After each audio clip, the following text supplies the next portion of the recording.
You're listening to Tipped Off, where leaders across the service industry share insights on operations, tech, and team success, powered by TipHaus.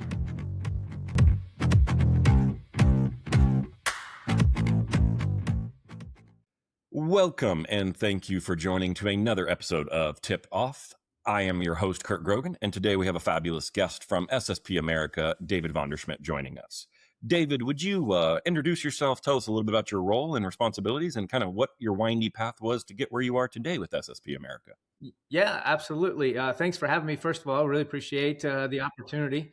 My name is David Vonderschmidt, as you already mentioned. I am a project manager with the IT department at SSP America. SSP America, for those who might not know, is in the food travel industry. We are in airports throughout the United States. We are the food travel experts, and we operate in about 60 different locations in North America, a little bit more. There's always growth. So at this time, it's over 60 and continuing to grow. I've been with SSP since about 2009. I started with a little bit of a break, which I'll talk about. I started as in operations with SSP in beautiful Charleston, South Carolina. I worked through as an operator through all the ranks and got the opportunity early in the 2012 area to join the training and development department, which is an absolute dream of mine. I loved being able to develop people. I opened up hundreds of restaurants, and I mean literally hundreds of restaurants as we grew during that time period. Loved what I did, but unfortunately did have to leave with COVID coming across most of impacting a lot of us. Left for a little while, worked in the mortgage industry, believe it or not, training underwriters how to underwrite mortgages. And then had the opportunity to come back to join the team again as a project manager in the IT department. Been with the restaurant business, and it makes me scared sometimes saying how long. I've been in the restaurant business since 1990. I know it's 1900, and probably I could probably say even earlier than that, because as early as middle school, I was working in a bakery, washing dishes in a bakery in like 1986. So I've seen about everything there is in the restaurant industry. It seems like from the front end, back end, from the hard work that people put in every single day, from being a individual contributor to a team contributor to being on the front line to managing. So my path has really kind of taken me all around. I love food. I love not only the industry and the service part of it, but I love cooking. So it all fills in just really well to kind of make it something where you enjoy what you do. And when you enjoy what you do, then it makes, going to work every single day just a pleasure. We go from there. I love it. I love it. And this industry has a way of getting some hooks in, right? It's something I think a lot of people fall in love with. And when you're outside of it, particularly if you happen to go to the mortgage side of business, maybe it makes this side more exciting, right? So It does. I'm glad to hear it. Tell me, as we dive into it, you've overseen a lot of the growth at SSP. You've seen what's happening. You've taken on a lot of roles with it. What are the biggest operational challenges when you think of, you're managing F&B across hundreds of locations and 60 airports, right? Domestic, is that correct? Yeah, 60 plus. I think we're adding more as we go. There is lots of different challenges working in airports, and specifically for a company like SSP. When you're working maybe on street side restaurants, you do have franchises, you do have models. And as you go through, if you have a Burger King, or if you have a Shake Shack, or if you have, Dunkin' Donuts, you have a high-end restaurant, you have Chili's, name the restaurant, you're all scattered throughout. You might have different layouts to your restaurants, but you still have the same menu. And you still have the same ingredients. You still have the same supply chain. You still have the same type of scenario there. SSP, we have hundreds of brands and not many that are duplicated in each location. So not only are you operating from that large complexity of having so many different brands, but that also means that you have to grab from different suppliers, have that kind of logistics in place, that You have to not when you print a menu, you don't print, 100,000 menus and distribute them through the United States. You have menus for one location, and then you have to redesign another one and do it. So you have that complexity that seems very small, but when you're talking about all those different spots, it's a lot. You have culinary skills that have to be in place. You have brand standards from different brands and what their expectations are. So there's a lot of different complexity. And so operating in that and being able to be that flexible and fluid, not only from a support level, but also on the operations level, it's very important. I think the other thing with the restaurants and airports is there's a huge space constraint. You can build whatever size footprint you want in a restaurant street side. You're given a box, and you have to build out that box. And so not only is that, usually it means very constricted kitchens, it also means small storage areas, which then goes into a different logistical issue where you're having to bring product in to a unit daily instead of getting a truck maybe once, twice a week or something like that. And that truck has to also go through all kind of hoops just to get to you. They have to be inspected by airport authority. They have to be vetted. They have to be called in and just to get onto the property in order to deliver you the stuff. So it's really, really a big kind of challenge with those things. A fun challenge. It's all problems to solve. The other thing I think of when I think of working in airports is time constraints are a lot different. Nobody comes into the airport on their schedule. It's somebody else's schedule. So at any point in time, some people have to go fast. Some people have planes delayed and they're dwelling for a long time. So unlike where people choose the location they go to on street side and can sit there for as long as they want or their schedule demands, like they might have to go pick up the kids from soccer practice or have another event they're going to get to, go to the movie.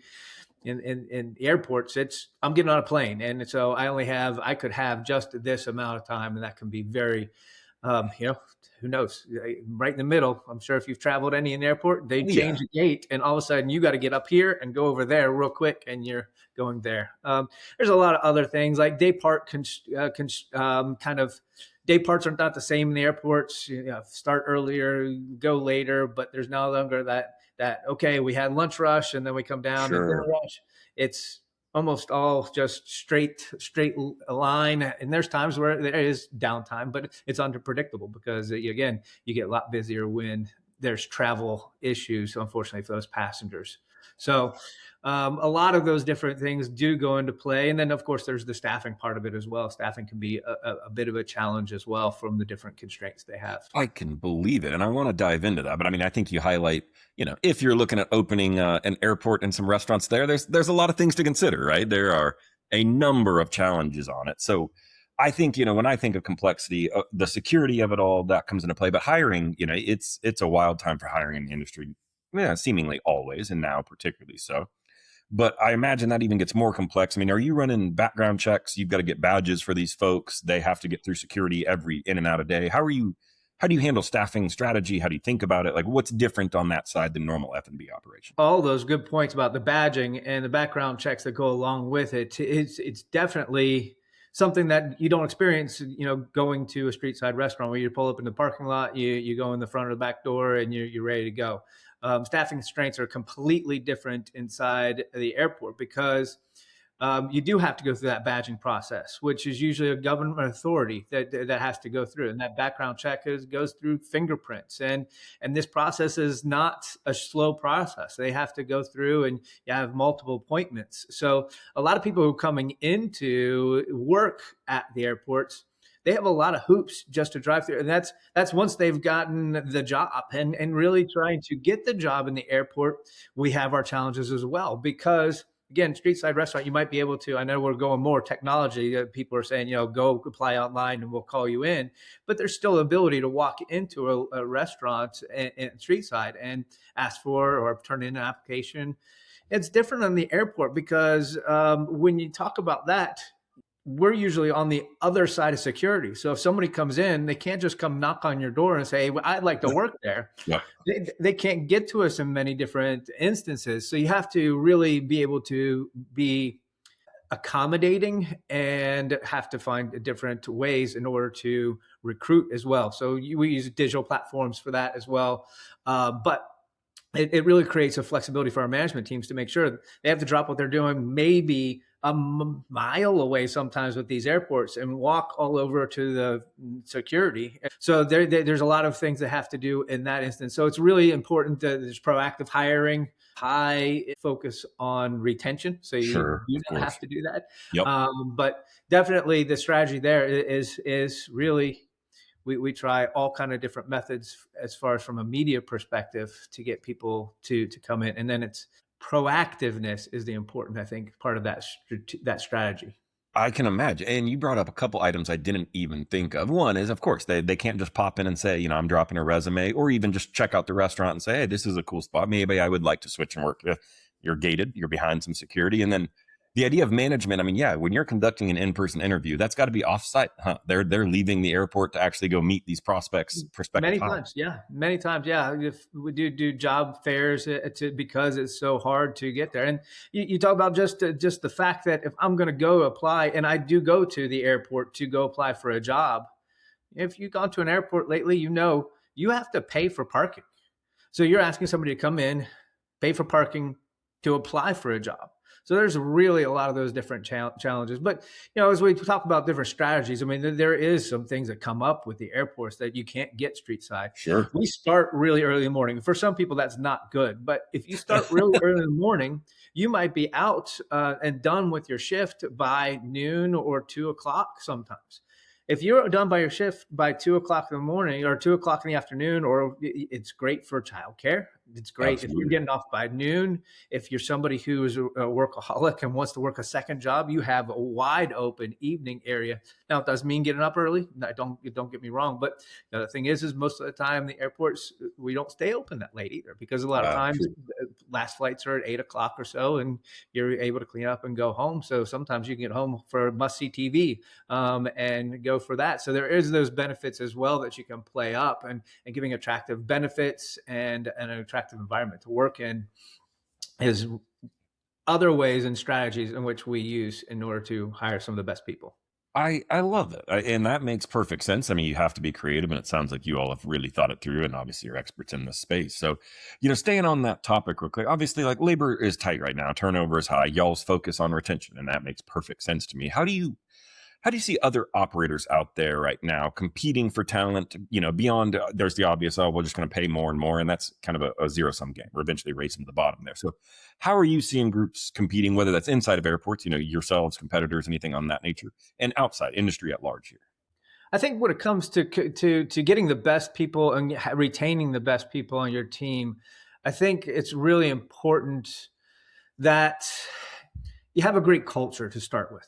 And in that culture, not only is it a poster on a wall, but it's something that's lived and breathed inside of the buildings. I think making sure that you have that kind of culture where principles are the rule and people can count on them, and the stability is there is really important, because with that, you can just, people want to come to work where they know what's to be expected of them. And when you have those values and the company imbibes or kind of shares those values with you, and make sure that you are in a place where you feel comfortable and know the direction, I think is very a big part of what makes it competitive beyond that paycheck.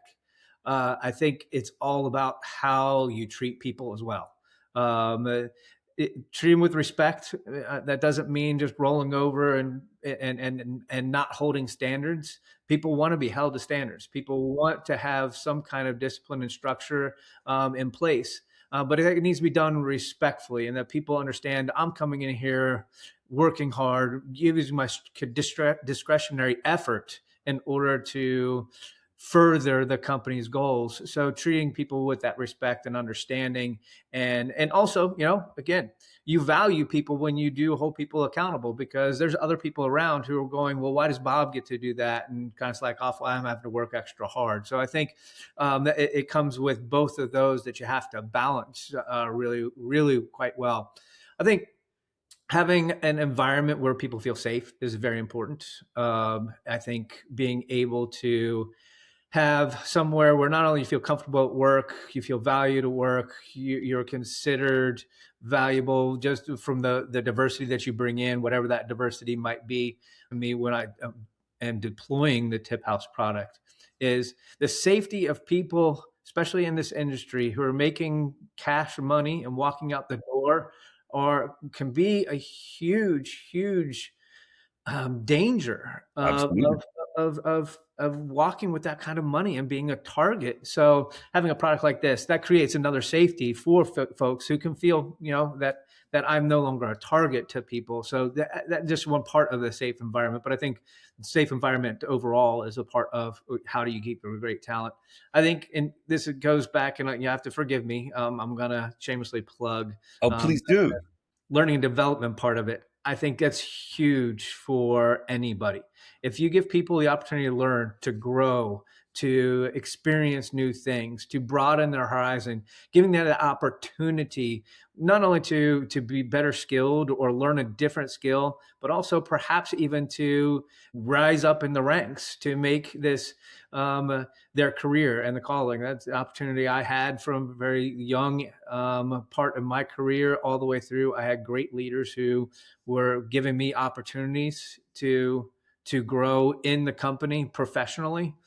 So I think when those are there, and people valuing hiring within, not that hiring without is a bad thing. I think you have to have a good mix of for new to the industry, experienced in the industry, and experienced in your culture already to make a great great operation. But I think having that opportunity and that advancement opportunity as well is very important. I mean, that makes perfect sense to me. And I think, the training and development, like places that do it well, it pays off in spades, right? You boost that retention, but then you have to close that feedback loop. And that is the culture, right? What do you embody? What do you allow?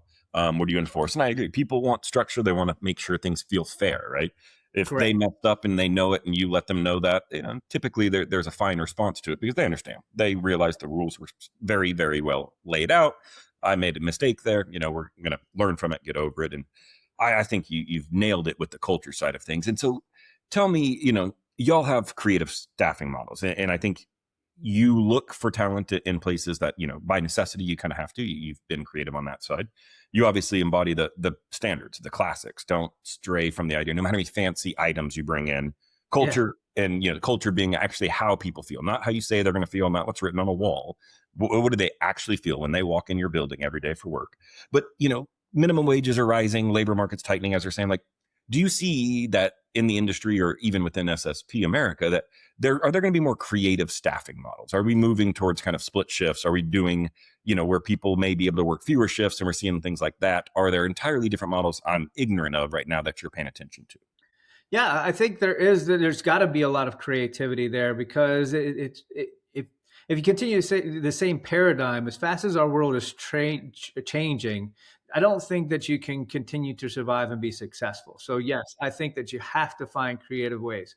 I think the 4-day work week is something that has been out there. It was really big for a while, and then it's kind of lowered a little bit as well. But I think the 4-day work week is something that allows people some flexibility in a work-life balance. But also, they can get their own hours. I mean, if it's a difference between an 8-hour shift and a 10-hour shift, now depending on, of course, what state you're in, there's different constraints with that as well as far as your labor laws. But it is definitely something that can give you an opportunity to look at things a little bit differently with that. I think the other thing is digital technologies. I think sometimes we look at digital technologies as taking away from someone or taking away a job. I think there's different ways to look at it, obviously, and you'll look at it the way you want to look at it, whatever glasses you have on. But with digital technology, if you can do things that allow people to do remote ordering or just have other kiosks or other ways for people to place orders, it's not to me that you're taking away something from another person.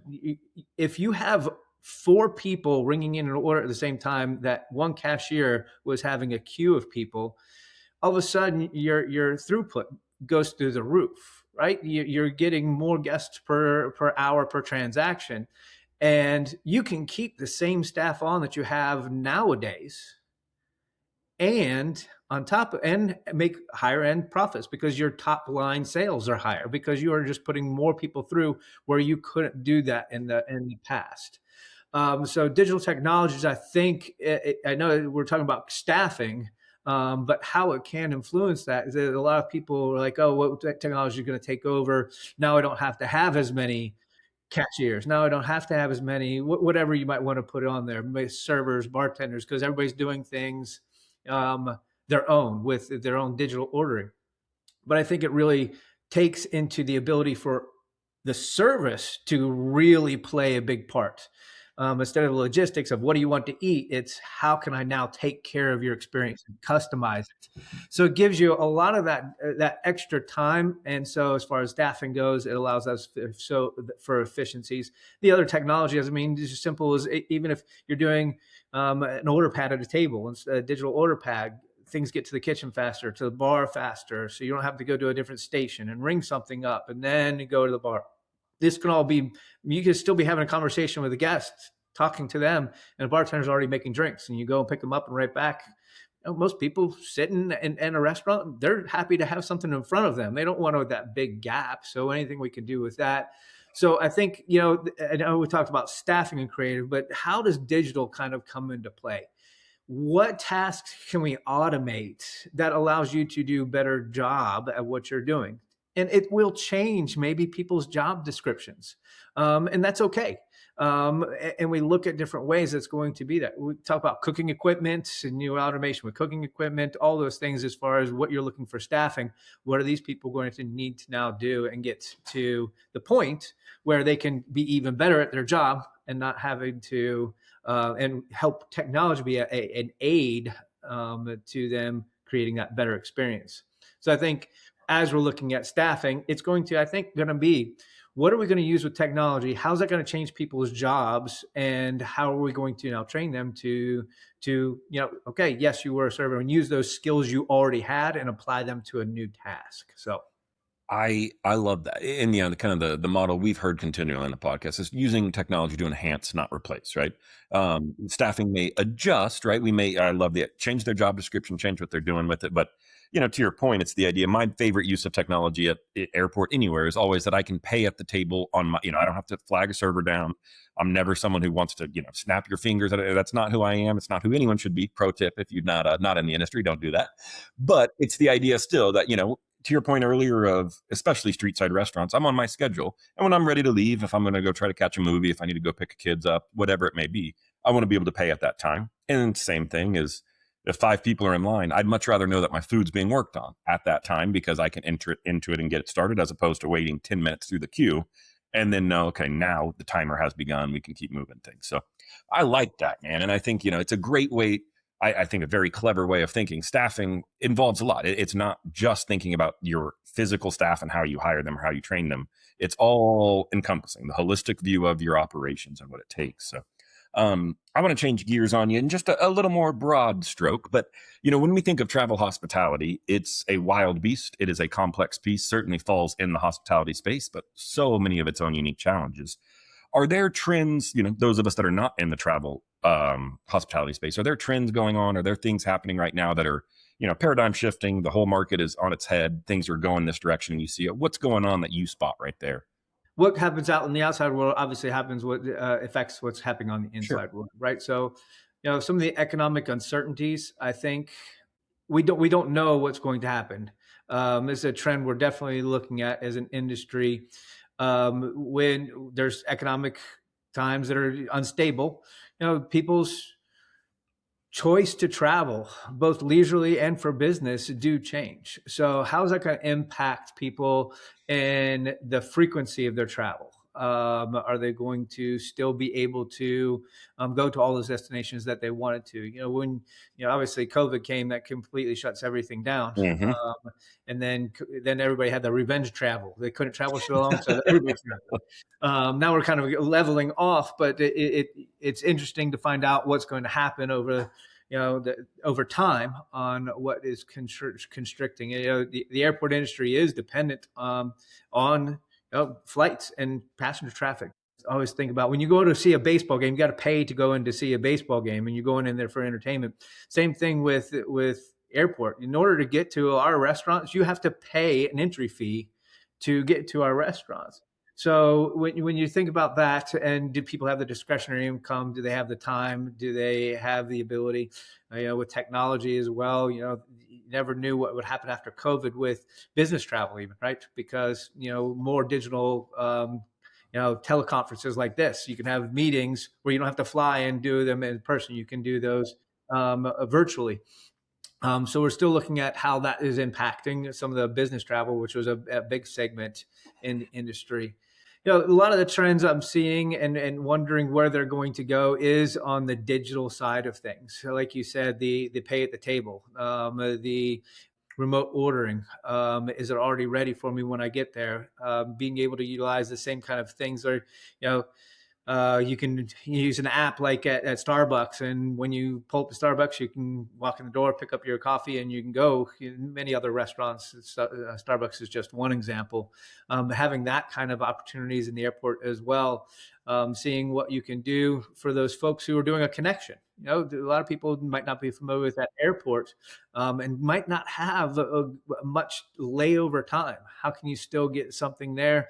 And if they're a frequent traveler, maybe they've already got an app that can do those items. But having that ability, and what kind of marketing or what kind of technology can we utilize to get to people who are when the plane lands and it pulls to the gate. How long it takes to sometimes get off that plane. Yep.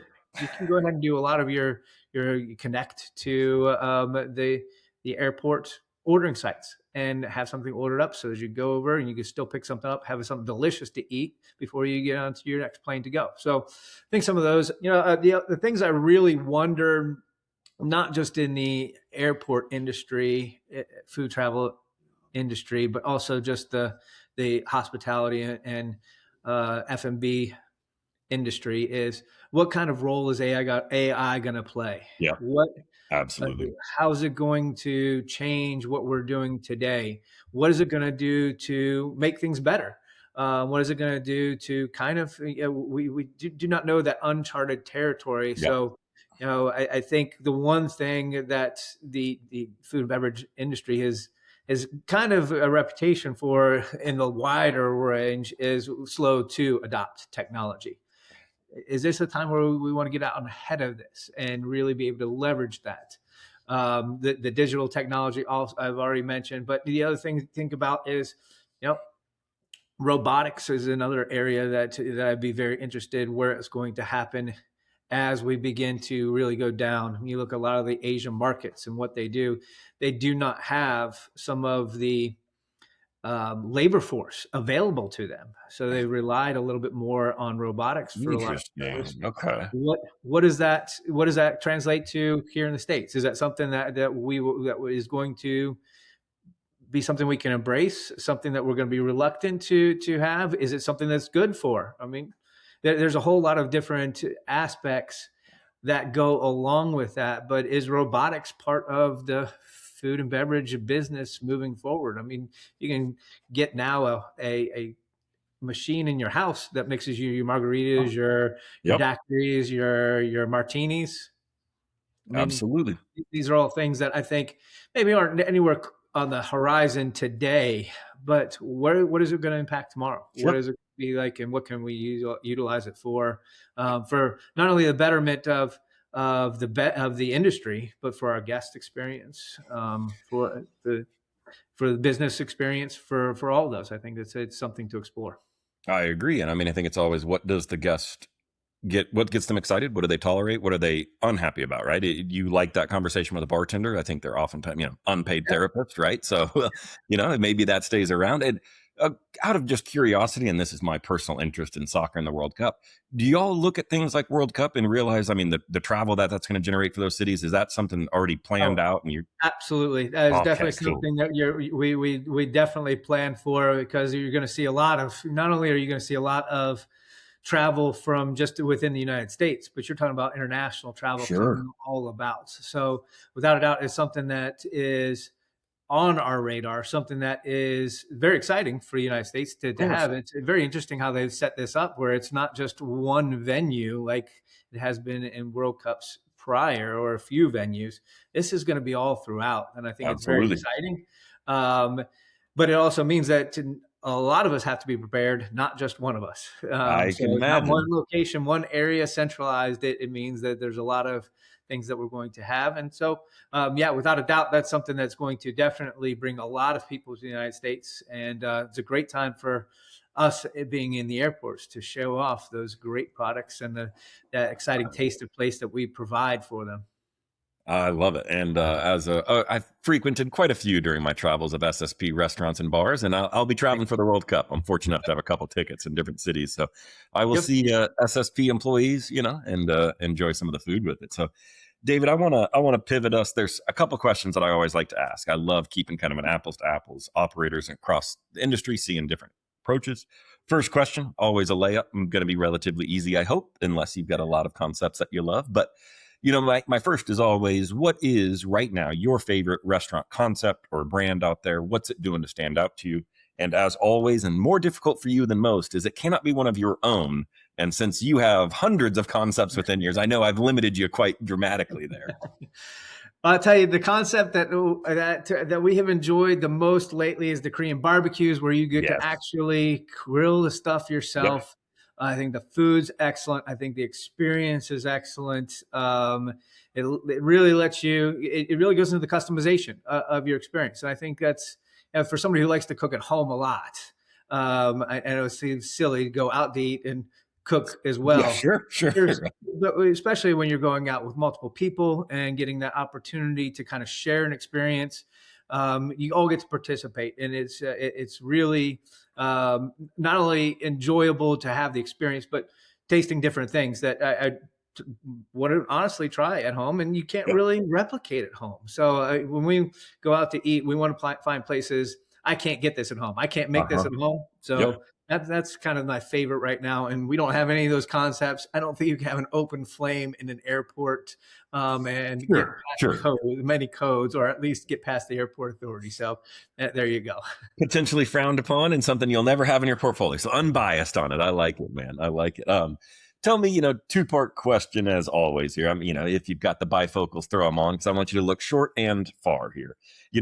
What's giving you, what keeps you up at night tonight? What is staring you right in the face? Big problem coming, a big challenge for the industry right now. And then SSP is a massive, global, obviously with SSP America, but I'm assuming y'all are looking years out in time, and y'all are a very sophisticated organization. So what do you see out in the horizon as well? And again, two-part, and one big concern, near term, one big concern long term. That challenge to overcome. Not saying it's insurmountable, but something you definitely got to think through. Sure. I think we've hit on it a couple times during our conversation. I think staffing and labor concerns is probably the most immediate. There's not enough people out there to serve everyone's needs. So it's a very, very limited amount of people and a small audience. And we personally have, as SSP, our own special challenges with that we have to get creative with. But also with all the changes in labor, as just labor laws from different states, always evolving. And again, we want to take care of people. We want to make sure that they are comfortable and happy where they're working. But people come to work to earn a living. And those labor laws do make it a little bit challenging at times. Not that it's something you get past, but it's something that definitely takes a lot of effort and time to strategize about and come up with solutions. Yeah, you can't ignore it, right? It's something you can conquer, but you've got to put some strategy around it. And then, is staffing what you similarly see? Is that going to be one of the best or the biggest challenges, I should say, over the next 3-4 years? Or do you see something else on the horizon? I mean, as we talk robotics and AI, are those going to present their own challenges in your mind? I think those are going to create their own challenges as well. Navigating technology, it's going to continue to come. We're not going to slow down this pace. People are adopting it faster and faster. You see more, especially as the generations who grew up with a touch phone. I mean, I'm probably making myself sound old here, but I had a rotary phone that you did the whole dial Right. thing. That's the first phone that I ever remember using. Now people have a phone that's in there, and my daughter doesn't know anything more than how to use a touch phone. So Yep. um, those people are now becoming the audience more and more than me and the generations before. How do we accommodate, especially how do we accommodate and be able to accommodate all those generations who are very familiar with technology and those who are reluctant for those technologies? How do we have all those type of things, never taking away the personal touch to anything, that's for sure. But I think technology is a big horizon for the industry. I think it's not just specifically to the airport or to the food and beverage industry. I think it's throughout that is going to be this age, this revolution in technology is going to continue to come, is going to continue to challenge us. And we have to stay fluid with that, but we also have to be able to understand the best use of it as well. So I think that's where I think we really have to watch things is over abusing or underutilizing. There's got to be a middle ground, and sometimes we're going to get it right, sometimes we're going to get it wrong. Sure. But it's going to be one of those things. I think that's probably the biggest thing on the horizon is how is this going to kind of mesh into our industry, mesh into our day-to-day operations, and what paradigm, what change management are we going to have to go through to effectively and successfully do this? I like it. No, I agree. And I think final question for you, a similar concept is, we're chatting about the trends and sounds full in like the one we believe in, and the one you believe in is that we've got to figure out ways around technology. We've got to embrace them. Not all of them are going to be right, but we need to be mindful of it, pay attention to it. We need to make sure we're at least giving it a fair shake.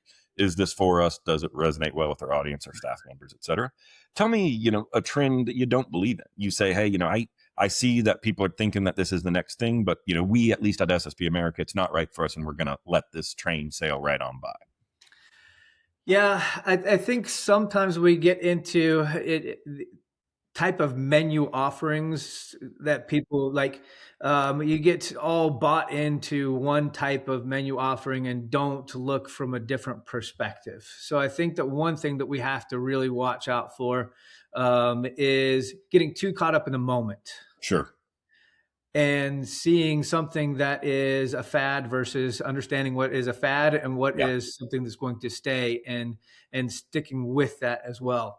I think one of the areas that is something that we're seeing a lot of research on, and is coming out quite often, is that and I don't know which generation, the alphabet soup generations, whichever one you want to name, tend to be less apt to drinking alcohol and those type of experiences. They're there for the food experience. They're there for a customized experience. They're not necessarily there as some other generations have gone and are there that have a much more proclivity to have alcoholic beverages. And the restaurant industry is a big moneymaker.